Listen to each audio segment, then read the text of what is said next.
Alors bonjour à tous et bienvenue dans cette nouvelle vidéo. Donc aujourd'hui nous allons parler de la personnalité évitante et du couple.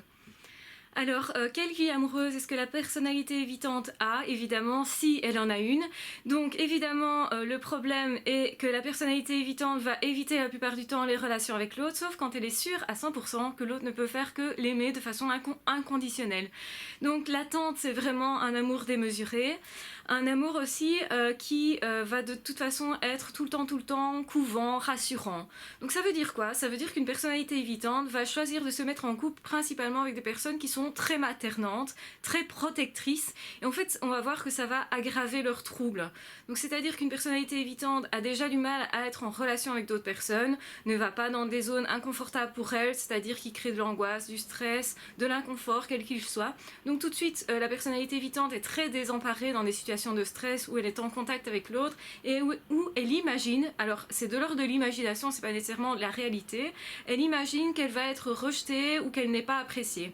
Donc ça veut dire qu'une personnalité évitante peut donner une interprétation à des gestes, à des comportements d'un autre qui n'est pas en fait quelque chose de l'ordre de l'agressivité. Donc l'autre en fait n'est pas du tout contre la personnalité évitante, mais la personnalité invitante va interpréter comme une menace potentielle le comportement de l'autre, comme si l'autre disait qu'il ne l'aimait pas. Alors pourquoi ça se produit? Bien parce qu'à la base, la personnalité évitante, c'est quelqu'un qui n'a pas confiance en elle, ou en lui, hein, donc c'est homme ou femme, quel qu'il soit, ça peut être l'un ou l'autre.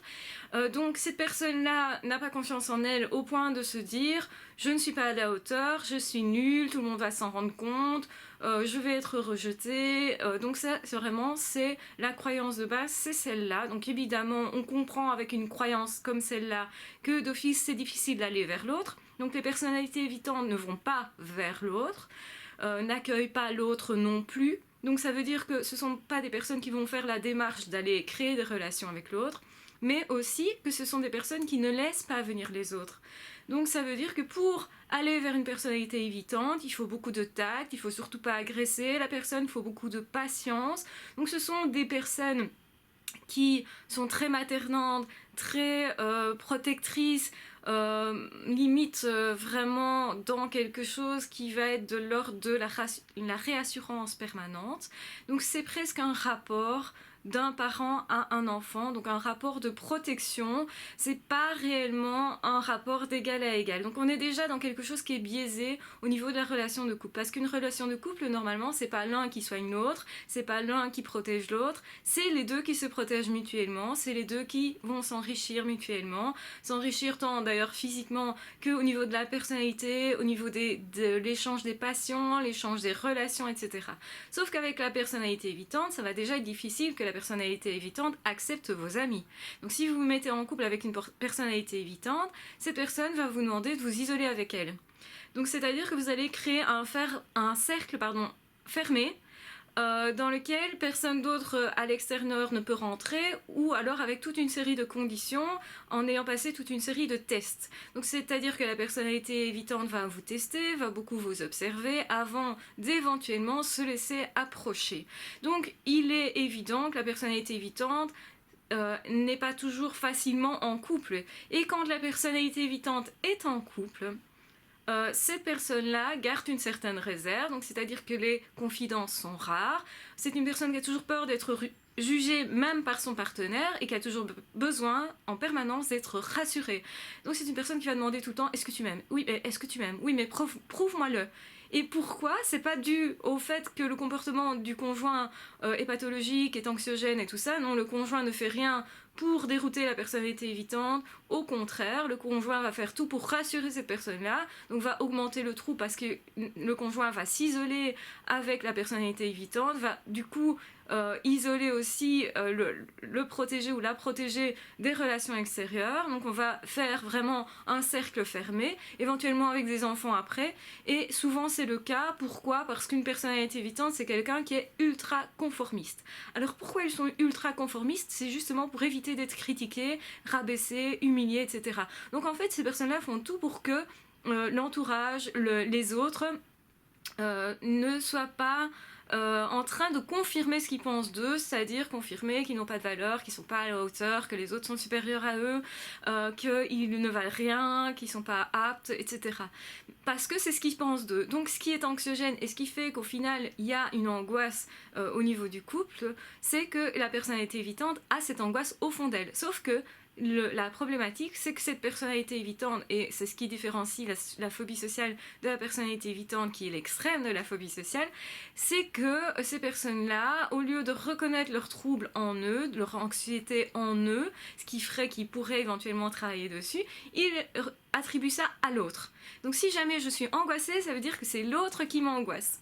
Donc voilà comment fonctionne une personnalité évitante, d'autant plus qu'ils partent de la prémisse que d'office tout le monde doit les aimer de façon inconditionnelle et que s'ils ne le font pas, eh bien c'est que c'est l'autre qui a un problème, c'est l'autre qui n'est pas suffisamment gentil, qui n'est pas suffisamment adéquat, qui n'est pas suffisamment bon et du coup ils font un nettoyage par le vide, c'est-à-dire qu'ils vont éliminer cette personne-là de leur entourage, de leur vie, etc. Donc c'est des personnes qui forcément vont se retrouver fort seules, non pas du fait que les autres ne veulent pas nécessairement rentrer en relation avec eux, bien qu'on a vu aussi qu'effectivement à force d'être rejeté l'autre ou de n'être pas accueilli, l'autre peut aussi se détourner et finalement passer son chemin parce qu'il comprend intuitivement qu'il y a un souci quelque part et que ça demande beaucoup plus d'énergie.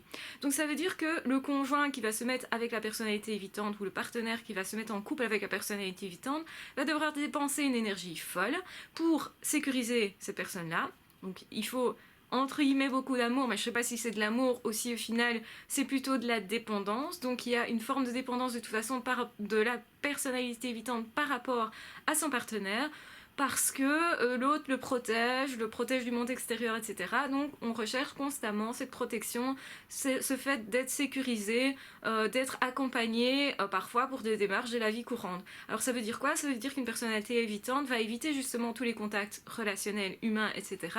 Donc s'il y a possibilité de ne pas téléphoner dans une administration, de ne pas se rendre sur place, etc., ça veut dire que c'est le conjoint qui peut effectivement s'y plier et prendre le pli de faire à la place de la personnalité évitante les démarches administratives qui justement posent problème à la personnalité évitante. Donc autrement dit, cette personnalité évitante va augmenter son angoisse puisqu'elle va encore plus éviter les situations en utilisant d'une certaine façon son partenaire de vie. Donc ça veut dire qu'au final, ces personnes-là, puisqu'elles n'affrontent pas ces peurs, va augmenter ces peurs. Hein. Donc c'est pour ça que ça se renforce. Et qu'en fait, le partenaire de vie peut, sans le savoir, sans le comprendre, parce que généralement, ils ne savent pas trop bien pourquoi cette personne a toujours besoin d'être rassurée, etc. Pourquoi cette personne est toujours angoissée. Ils vont prendre le pli de le materner comme un enfant, de faire les choses à sa place éventuellement, de ne pas trop le mettre en relation avec des personnes qui pourraient l'insécuriser. Donc ça veut dire éventuellement couper les liens aussi avec certains amis qu'on appréciait ou même des copains qu'on appréciait, mais on ne peut plus par exemple être en plein milieu d'un groupe de personnes parce que ça va angoisser la personnalité évitante qui elle ne se sent pas à l'aise en société, ne se sent pas à l'aise quand elle est éventuellement regardée parce que susceptible d'être critiquée, alors que généralement tout le monde s'en fout et on regarde même pas la personnalité évitante, enfin on passe pas son temps à dire tiens pourquoi tu dis rien, pourquoi ci, pourquoi là. Les gens la plupart du temps s'en fiche et s'il pose la question c'est plutôt de l'ordre je dirais de la curiosité, tiens pourquoi t'es comme ça, plus qu'autre chose. Et donc la personnalité évitante par contre elle va interpréter ça comme une marque de désaccord, d'attaque de son comportement, du fait qu'elle est comme ça. Donc la personnalité évitante, ce qu'il faut bien comprendre, c'est qu'elle ne se dit pas tiens, je suis comme ça, je souffre d'être en relation avec l'autre ou je ne suis pas adéquat, je vais essayer de modifier ça, j'aimerais bien être autrement. Ça, c'est le phobique social se dit ça. Mais la personnalité évitante, elle se dit tout autre chose, se dit je suis comme ça et les autres doivent m'accepter comme ça. Donc cherche pas à changer. Ça, c'est typique de la personnalité évitante, cherche pas à changer, au contraire, ils vont chercher plutôt à se mettre dans des zones de confort. Donc ce sont des personnes qui vont faire inlassablement tout le temps la même chose. Au niveau professionnel, ils peuvent avoir une vie professionnelle, mais ils vont aussi éviter les contacts avec les autres, donc c'est-à-dire éviter de travailler en équipe, éviter d'être sous le chef de quelqu'un, éviter en fait de devoir donner son opinion, surtout pas en premier en tout cas. Quand on pose des questions, donc ça dans le couple comme dans la vie professionnelle, généralement c'est oui, non, ils n'expliquent rien parce qu'ils ne savent pas argumenter, parce qu'ils se disent que s'ils argumentent, l'autre peut s'opposer, ne pas être d'accord. Et donc ça leur est vraiment tellement inconfortable, ça crée de l'angoisse, etc., qu'ils vont l'éviter. Donc en fait, au niveau du couple, c'est problématique puisqu'il n'y a pas beaucoup de confidence, il n'y a pas tellement non plus de négociation, si vous voulez. Donc la personnalité évitante a tendance à se mettre sous l'aile de l'autre en se disant ok, c'est bon, je suis protégée. Il va vérifier constamment que la protection est bien là, que l'autre l'aime toujours. Et ils peuvent se marier aussi d'ailleurs juste pour attraper l'autre, pour le coincer, pour avoir en fait un sentiment de sécurité. Ils peuvent se marier juste pour se dire l'autre est vraiment là, est à moi, maintenant on a consolidé les liens, il ne peut pas partir, enfin ça rassure quelque part. Donc ça en fait c'est l'angoisse qui fait ça. Donc le but du mariage c'est de gérer l'angoisse. Donc c'est un peu triste, hein. C'est pas vraiment l'amour qui fait qu'on se marie ou qu'on se donne vraiment ces sentiments-là en se disant je t'appartiens, machin, enfin bon, même si on sait que le mariage a ses limites aussi, mais voilà, la personnalité évitante peut aller dans des zones comme ça, parce qu'en plus, comme ils sont ultra conventionnels, généralement, ce sont justement ces personnes-là qui vont se marier, qui vont faire des enfants avec le chien, la maison, enfin vraiment les trucs ultra conventionnels, qui vont pas trop sortir justement des zones de confort, parce que c'est inconfortable pour eux, parce que c'est angoissant, parce qu'on peut les juger plus facilement s'ils se mettent en lumière, à ce moment-là, ils supportent pas. Ce sont des personnes qui vont s'habiller de façon ultra classique pour passer inaperçue, donc du coup aussi, draguer en passant complètement inaperçu, c'est pas toujours évident. Donc du coup, ce ne sont pas des gens qui draguent, ce sont des gens qui éventuellement peuvent se faire draguer, mais il faut faire ça avec parcimonie, approcher vraiment à petits pas la personnalité évitante, parce qu'à tout moment, elle risque justement de s'en aller vite. Du coup, c'est pas facile à gérer pour le conjoint, qui sait pas trop bien où est son conjoint, justement, et donc la difficulté de pouvoir compter aussi sur ce conjoint-là, qui tout le temps est désarçonné, qui tout le temps est dans l'angoisse, donc c'est pas toujours évident de vivre avec quelqu'un qui est angoissé permanent, et donc qui ne va pas consolider nécessairement l'autre. Donc il faut quelqu'un qui ait vraiment énormément confiance en elle ou en lui, de façon à tout le temps continuellement rassurer l'autre, et c'est quelqu'un qui va être ultra maternant. Donc quelqu'un qui éventuellement adore les enfants, qui est vraiment engagé par exemple. Ça peut être quelqu'un qui est infirmier par exemple, ou infirmière, qui est dans l'ordre du domaine des soins. On a parlé un peu du syndrome de l'infirmière, hein, donc c'est-à-dire essayer tout le temps de guérir l'autre, de guérir son conjoint, pour se donner une valeur aussi, pour se donner une consistance. Donc il y a une forme de dépendance l'un à l'autre, dépendance de la personne anxieuse pour recevoir une protection, et de la personne qui protège, etc., qui éventuellement, on peut le dire, va guérir l'autre, peut-être pour éventuellement ne pas s'occuper d'un problème interne qu'elle a elle. Ou qu'il a lui, hein. Donc ça peut être homme et femme, c'est voilà, interchangeable au niveau des sexes, enfin ça peut être homosexuel aussi, c'est voilà, vous avez compris le système, je vous explique le fonctionnement du couple maintenant, ça peut être deux hommes, deux femmes, ça peut être un homme, une femme, quelle que soit la place de l'un et de l'autre. Donc en gros, la personnalité évitante va créer effectivement un couple, mais qui est basé sur quelque chose qui n'est pas de l'ordre de l'égalité.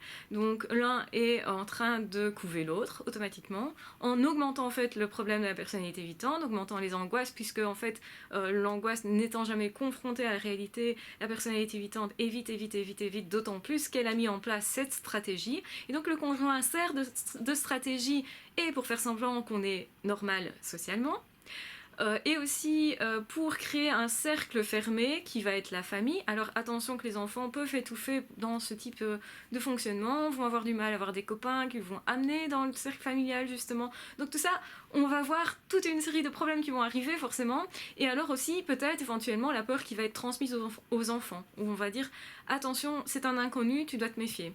Donc automatiquement l'enfant va apprendre que les inconnus c'est dangereux, et que donc du coup va peut-être moins avoir d'amis aussi, et va potentiellement plus facilement aussi devenir quelqu'un qui va avoir des phobies et des choses comme ça.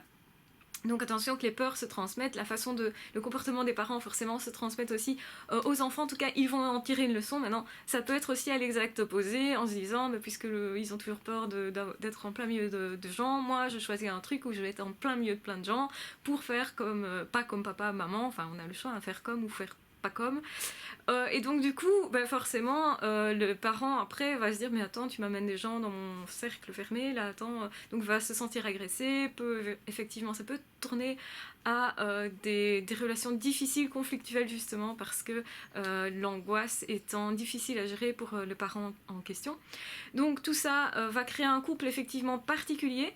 Alors la personnalité évitante peut paraître très stable pour le conjoint justement parce que tout le temps ils font la même chose, ils ne sortent pas des zones de confort, donc c'est pas quelqu'un qui va aller draguer à l'extérieur. C'est généralement pas quelqu'un non plus qui va du coup créer des relations autres.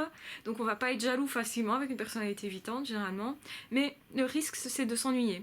Parce que la personnalité évitante, en fait, partage jamais ses avis, ses idées, et du coup, on crée un couple qui est un peu creux dans le sens où il n'y a pas de partage vraiment d'individualité. C'est pas deux personnes qui sont ensemble et qui créent un truc ensemble, c'est une personne qui va gérer l'autre plus ou moins correctement, et la personne peut s'épuiser. Donc le conjoint qui arrive à gérer malgré tout la personnalité évitante, peut à un moment donné dire moi j'en ai marre, je me barre parce que là c'est trop, je m'épuise, je m'occupe jamais de moi, ou c'est moi qui gère toute la famille, et la personnalité évitante souvent travaille beaucoup d'heures, hein, justement se réfugie parfois dans une zone qui lui est confortable en évitant tout ce qui est relationnel, donc on va avoir du mal à avoir des confidents, on va avoir du mal en fait à partager réellement des choses, ou alors ça va être juste des choses corporelles qui vont rester dans un domaine précis. Et donc peuvent se créer des manques relationnels, des manques de partage, où au final, la personne peut se dire mais avec quelqu'un d'autre, j'aurai une autre relation, j'aurai une relation réelle. Donc voilà, c'est aussi particulier, c'est aussi de l'ordre de la dépendance. Pourquoi ce besoin automatiquement de guérir l'autre, alors qu'un couple c'est pas ça, c'est s'épauler normalement, mutuellement. Voilà, donc j'espère que vous aurez compris le fonctionnement de la personnalité évitante. On en reparlera certainement. Je vais arrêter ici la vidéo parce qu'elle est déjà pas mal longue. Je vous embrasse bien fort. Merci en tout cas de suivre les vidéos continuellement. Je vois qu'il y a de plus en plus d'abonnés, donc je vous remercie pour ça, pour votre présence, pour vos commentaires, pour vos questions qui créent donc de nouvelles vidéos. Donc tout ça nous fait avancer tous ensemble et je trouve ça vraiment chouette. Je pense qu'on vit quand même une très belle aventure tous ensemble. J'espère que ça vous amène des choses qui pour vous pourront changer favorablement votre vie, votre bien-être. C'est le but en tout cas. Je vous embrasse très fort. Surtout prenez soin de vous. N'évitez pas vos peurs, essayez d'affronter petit à petit vos peurs, évidemment, n'allez pas au conflit direct avec les peurs que vous avez, surtout si elles sont très fortes, mais essayez plutôt de temps en temps sortir de votre zone de confort, ça vous permettra de gérer justement vos peurs et de ne pas devenir une personnalité évitante, ou en tout cas de décanter beaucoup plus les choses, d'avoir de meilleures relations et avec vous-même et avec l'autre, puisque la base de la problématique est bien sûr que la personnalité évitante ne s'estime pas, et ne s'estimant pas, elle ne peut pas estimer que l'autre puisse l'aimer, ou en tout cas elle a tout le temps besoin de réconfort, tout le temps besoin de vérifier, donc c'est une angoisse permanente. C'est pas une vie de couple qui est stable dans le sens paisible. Donc c'est une vie de couple qui au fond va être faite de pas mal de douleurs. Donc une personnalité évitante, contrairement aux idées reçues, peut effectivement être en couple, hein. On a tendance à se dire mais non, elle va forcément éviter le couple aussi, qui est la relation intime, justement par préférence. Pour la plupart des gens, c'est vraiment la relation intime la plus proche qu'on puisse avoir. Et en fait, là non plus, ils sont pas proches, hein. Ils vont éviter cette relation-là, en tout cas une partie de la relation, ce qui peut être déroutant et ce qui peut aussi créer des divorces, en tout cas des ruptures. Et donc ils ont peur évidemment de la rupture, donc ils vont demander constamment à l'autre de ne pas le quitter, de le rassurer sur le fait que l'autre est là, etc. Et donc éventuellement de l'épouser suite à ça, donc pour gérer les angoisses, hein, tout ça. Donc évidemment, pour résoudre tout ça, le truc ce serait de commencer à s'aimer soi-même, d'éviter d'estimer que l'autre est responsable du fait qu'on est éventuellement rejeté. C'est peut-être notre attitude qui fait qu'il y a eu un rejet d'une quelconque façon, et peut-être qu'au fond ce rejet n'existe même pas, mais que la personnalité évitante l'a imaginé. Et donc ça, il faut commencer à remettre en question ce que l'on se dit à soi-même, hein, pour en fait arriver à décanter tout ça.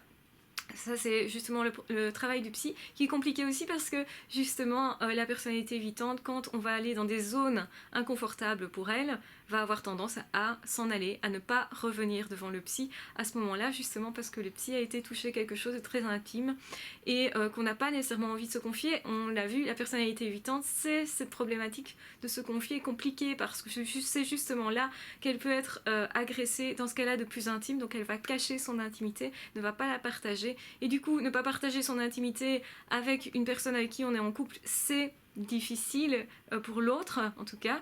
Et il y a aussi au niveau sexuel, ce sont des personnes qui sont pas du tout créatives, qui vont pas non plus partager leurs idées à ce niveau-là, donc ils vont être ultra conventionnels aussi.